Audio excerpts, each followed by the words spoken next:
जय हिंद दोस्तों। भारत के राज्यों की श्रृंखला में आज हम बात करने वाले हैं एक ऐसे राज्य के बारे में जहां के हर जिले में पर्यटन स्थल है, जहां सैकड़ों प्राचीन मंदिर है और यहां बहुत सारी नदियों का उद्गम स्थल भी है। इस राज्य को देवभूमि और वीर भूमि भी कहा जाता है। यहाँ की मंदिरों की अपनी एक खास विशेषता है और यह राज्य शिव भक्तों को अपनी ओर खूब आकर्षित करता है। और यह भारत का एकमात्र राज्य है जहाँ की ऑफिशियल लैंग्वेज संस्कृत है। जी हाँ दोस्तों, आज हम बात कर रहे हैं भारत का सबसे खूबसूरत और मनमोहक राज्य उत्तराखंड के बारे में। दोस्तों, उत्तराखंड भारत का 27वां राज्य है। प्राकृतिक सुषमा की दृष्टिकोण से यह प्रदेश बहुत ही अनुपम है। यह प्रदेश तीर्थ स्थल के साथ साथ पर्यटन की दृष्टि से भी बहुत ही महत्वपूर्ण प्रदेश है। क्षेत्रफल की दृष्टि से उत्तराखंड का भारत में 19वां स्थान है। पौराणिक कथाओं के अनुसार उत्तराखंड देवताओं की भूमि रही है। इसी कारण से उत्तराखंड को देवभूमि के नाम से भी जाना जाता है। हिमालय के तराई में बसा इस राज्य के गंगोत्री से हिंदू समुदाय के आस्था का प्रतीक पवित्र गंगा नदी निकलती है। यहाँ के आध्यात्मिक स्थल हरिद्वार विश्व प्रसिद्ध कुंभ मेला का आयोजन स्थलों में से एक है। आध्यात्मिक और सांस्कृतिक दृष्टि से यह भारत का बहुत ही महत्वपूर्ण राज्य है। पहले यह उत्तर प्रदेश का एक अहम हिस्सा था, लेकिन सन 2000 में इस प्रदेश के लोगों के मांग के कारण उत्तर प्रदेश से पृथक कर भारत का 27वां राज्य का गठन हुआ और इस नए राज्य का नाम उत्तरांचल रखा गया। इस राज्य का नाम 2000 से 2006 तक उत्तरांचल ही था, लेकिन 2007 में लोगों के जबरदस्त मांग के कारण इस राज्य का नाम बदलकर उत्तराखंड कर दिया गया, क्योंकि प्राचीन साहित्य और हिंदू धर्म ग्रंथों में इस क्षेत्र का उल्लेख उत्तराखंड के रूप में ही मिलता है। तो दोस्तों, इस वीडियो में हम उत्तराखंड की संस्कृति, इतिहास, वेशभूषा, रहन सहन और यहाँ के पर्यटन स्थलों के बारे में बात करेंगे। तो बने रहे वीडियो के अंत तक और स्वागत है आप सभी का हमारे चैनल इंडीपीडिया में। यदि आपने अभी तक हमारे इस चैनल को सब्सक्राइब नहीं किया तो अवश्य कर लें, ताकि आप भारत और उनके राज्यों के साथ हमेशा जुड़े रहें। तो बिना किसी देरी किए आइए आज हम जानते हैं उत्तराखंड के बारे में। दोस्तों, उत्तराखंड का उल्लेख पौराणिक धर्म ग्रंथों में भी मिलता है। उत्तराखंड का मतलब होता है उत्तर की भूमि। वैसे तो उत्तराखंड का इतिहास अति प्राचीनतम माना जाता है। यह देवभूमि जितना आध्यात्मिक रूप से उन्नत है, ठीक उतना ही इतिहास में भी समृद्ध है। प्राचीन काल से लेकर मध्य काल तक यह कई राजवंशों के शासन के अधीन रहा। कालांतर में यह ईस्ट इंडिया के अधीन होकर अंग्रेजों द्वारा शासित होने लगा। आजादी के बाद सन 1947 में यह उत्तर प्रदेश का हिस्सा बना। उत्तराखंड का राजनीतिक इतिहास की बात की जाए तो सन 2000 में यह प्रदेश एक पृथक राज्य के रूप में अस्तित्व में आया और उत्तराखंड पृथक राज्य का आंदोलन लंबे समय तक चला।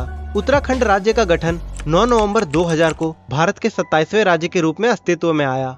जब राज्य का गठन हुआ था तब उसका नाम उत्तरांचल था, लेकिन राज्य के गठन के मात्र 7 वर्षों के अंदर ही इसे बदलने का फैसला करना पड़ा।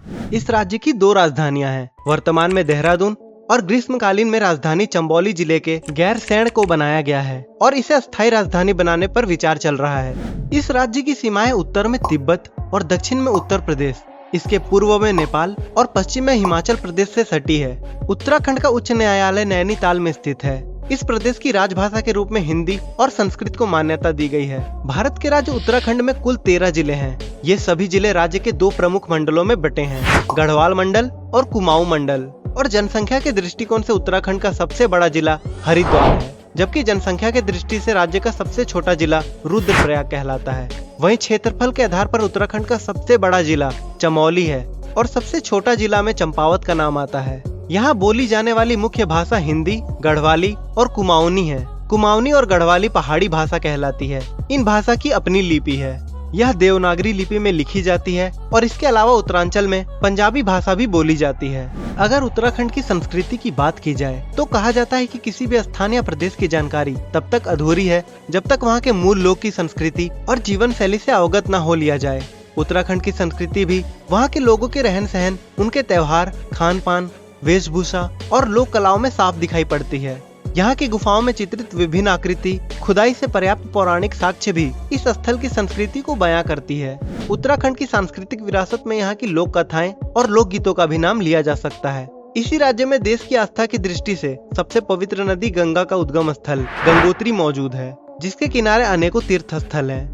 उत्तराखंड के लोगों के रहन सहन यहाँ के जलवायु और मौसम से अनुप्रेरित है। चूँकि यहाँ जाड़े के मौसम में कड़ाके की ठंड पड़ती है, इस कारण यहाँ के घरों के निर्माण भी उसी प्रकार किया जाता है। यहाँ के लोगों का अधिकांश घर पत्थर और सीमेंट से निर्मित है। लोगों के रहन सहन और आजीविका का मुख्य साधन पशुपालन और खेती है।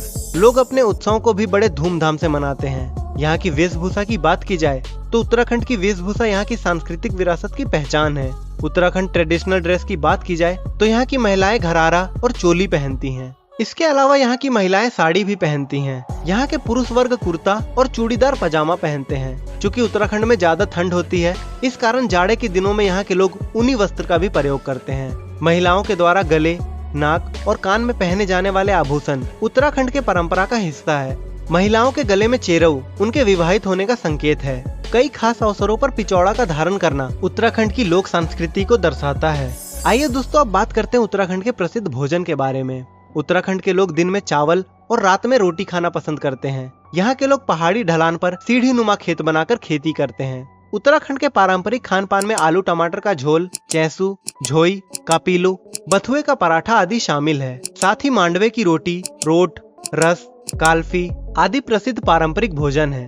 भारत के इस पहाड़ी राज्य उत्तराखंड का क्षेत्रफल 55,845 वर्ग किलोमीटर है और क्षेत्रफल की दृष्टि से उत्तराखंड भारत गणराज्य का 9वां राज्य है। इस राज्य का कुल क्षेत्रफल का 85% से भी अधिक भाग पर्वतीय है और शेष भाग मैदानी है। राज्य में कई बांध बनाए गए हैं। इन परियोजना में टिहरी बांध परियोजना भी शामिल है। टिहरी बांध परियोजना 2007 में बनकर तैयार हुआ।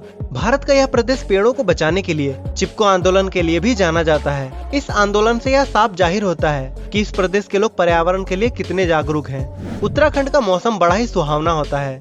चिलचिलाती गर्मी से बचने के लिए लोग यहाँ अपने परिवार और बच्चों के साथ घूमना पसंद करते हैं। उत्तराखंड का तापमान सर्दी के कुछ माह को छोड़कर हमेशा ही पर्यटन के लिए अनुकूल होता है।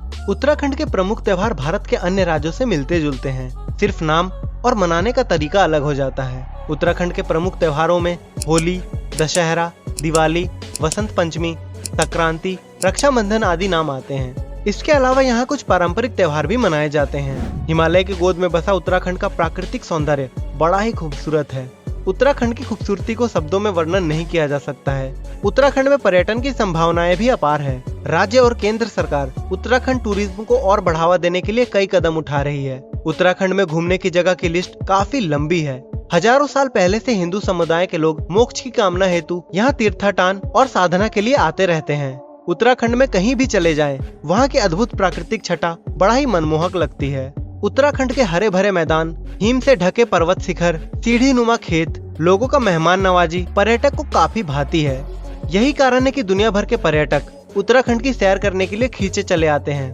वैसे तो संपूर्ण उत्तराखंड ही पर्यटन स्थल है, लेकिन उत्तराखंड के प्रमुख पर्यटन स्थल है गंगोत्री, यमुनोत्री, केदारनाथ, नैनीताल, बद्रीनाथ, मसूरी, अल्मोड़ा, देहरादून, हरिद्वार, रानीखेत, ऋषिकेश, हेमकुंड साहिब, फूलों की घाटी और इसके अलावा भी उत्तराखंड के कई और पर्यटन स्थल दर्शनीय हैं। तो दोस्तों, आप कमेंट करके हमें बताएं कि उत्तराखंड की कौन सी जगह आपको सबसे ज्यादा पसंद है। और वीडियो पसंद आई हो तो इसे एक लाइक करें और इस वीडियो को उन तक जरूर शेयर करें जिनके साथ आप उत्तराखंड घूमने जाना चाहते हैं। और यदि आप इस चैनल पर नए हैं और हमारे इंडिपीडिया चैनल को सब्सक्राइब नहीं किया तो अवश्य कर लें, ताकि आप भारत और उनके राज्यों के साथ हमेशा जुड़े रहें।